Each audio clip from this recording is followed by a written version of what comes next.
Hey, my name's James Nicholson. Welcome to my YouTube channel. In this video, we're going to talk about a major high street lender is saying that prices are going to crash until 2025, and they've given some figures exactly how much they feel prices will crash this year and next year. So it's going to be interesting to see that. But before we jump into that, I want to thank everyone that watches this channel. It really does mean a lot. I started this channel just over a year ago to hold myself accountable in building a property portfolio for my two daughters. I've got Georgia, who's 22, and Amelie, who is 2. And you guys really make the difference on the channel. We've just hit 10,000 subscribers today, which is absolutely bonkers. And it was only 5 days ago that we were at 9,000. We've had a real growth spurge at the moment. So if you haven't done and you haven't joined us as a subscriber, do smash that subscribe button and hit the bell notification. And if you could do me a massive favour, tickle that like button over there, smash it, do something with the like button. Every time you do that, it tells the YouTube gods that this video is worth sharing and other people will watch it too. Take 2 seconds, so do that. And a lot of you comment, and you've been watching the channel, some of you since the beginning a year ago, and yeah, a lot of you are lurkers in there. So if this is the first time you've commented on the channel, let me know. I'd love to know more about who watches the channel. Are you an investor? Are you a homeowner? Do you want to become an investor? Just do a little introduction comment below. It'd be great to get more comments on the channel. So what's going on? Well, Lloyds, who actually own Halifax, they are saying that they feel the market is going to continue to drop, but it's not quite as bad as what people would expect. Now, if this is correct, I would take this all day long because look, we did a video earlier in this week about the silent property crash, and that's because inflation is also stealing from the value of your house. And so there was an article in the Financial Times this week where they were talking about actually house prices are down 13.4% because of inflation. And so if you take that into account, then the crash has already happened. But in real cash prices, we were down a couple of percent. And so that's interesting to see what happens here. So what are Lloyds saying? And comment below, what do you think is going on here? So they're saying in 2023, so this year, they feel it will be down 4.7%. Now, that means that they feel that there's some fairly big drops coming in the new data that we'll expect before the end of the year, because so far, this year's been fairly flat. You look at the headlines and they say the market's down 4% or something around there. But here's the thing, that's a rolling 12-month average. And most of that was last year, 2022, October, November, December last year. And those figures are just about to drop off the rolling 12-month data. So if they feel 4.7% is where we're going to sit for 2023, then expect, and they do have data so they can see what's coming, and they're improving mortgages, expect to see some 1% drops, at least for the next couple of months' data that we've got coming out. So that will be interesting to see. Now, why is all of this happening? Well, inflation has been the key problem.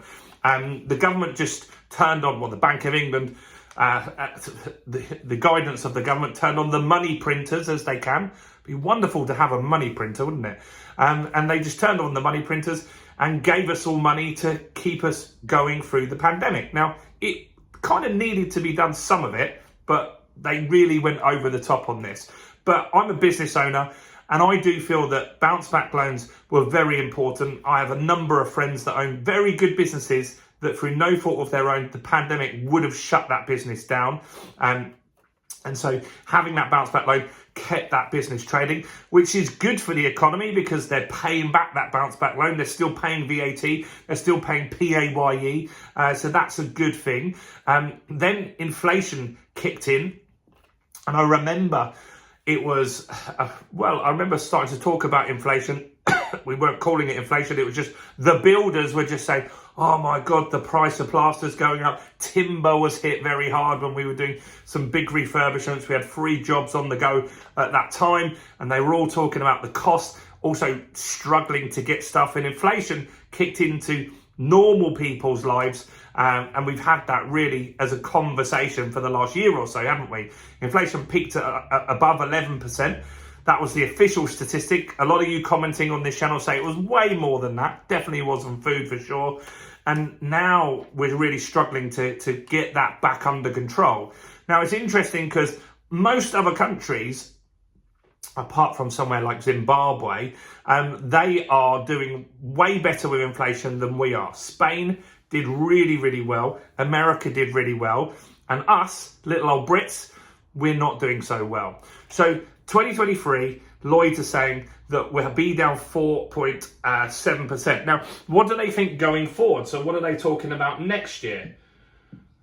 Well, they're actually pretty positive on that. And they're talking that the market will go down 2.4% next year. Now, that I would take all day long. Now, I don't want the market to go down, but I know as a property investor that I know this is more than that, but that's around 7-8% if you collectively combine it there.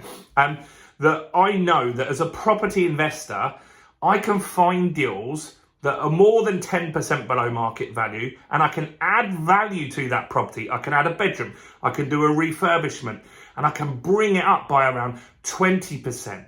And that's what we need to be looking for as investors in this current market. You must find deals where you can add value to the property. That's very, very important. It's also important that you buy below market value. Now, I feel still there are a lot of sellers that have unrealistic expectations when they're looking to sell their property at the moment. They're looking to get the market rate from a year ago.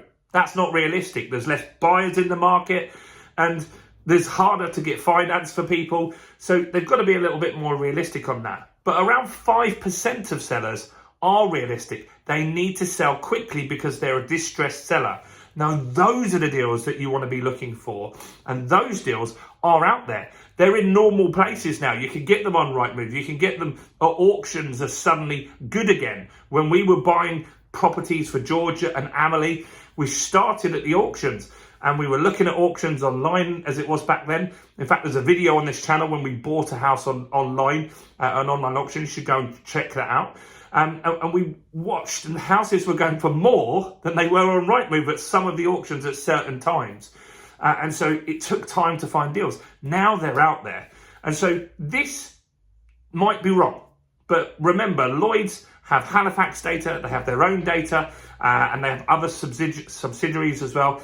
They see the deals that are happening in the market. They know the deals that are being are going through the paperwork today, right? They have those on their desk right now. They have the accepted offers. And so it's interesting. They can really, with a crystal ball, predict what the next 4, 5, 6 months will be like. Further out than that, not really. Also, with interest rates, if they change, go down, then that might make an impact on this as well. If an interest rate went down 0.5%, it's not loads, but that might suddenly bring in more buyers and the market might go off again. But we don't know for sure. It might crash completely. This could be totally wrong. We might be 25% down. So let me know your thoughts on that. Let me know if you are just new to the channel, or I'd love some introduction comments below. This is a good day for us. 10%, 10,000 subscribers. I really appreciate everyone that has joined in on that. And I think this data, this forecast, I like to be optimistic. I'll take that all day long. I know there's going to be worse out there. How much do you think the market's going to go down? Maybe that could be your comment. 30%? Are you on Moving Home with Charlie and you're going to say 35? Let me know below. Smash the like button, subscribe. Go and check out some other content on my channel. Why don't you go and watch this video right here.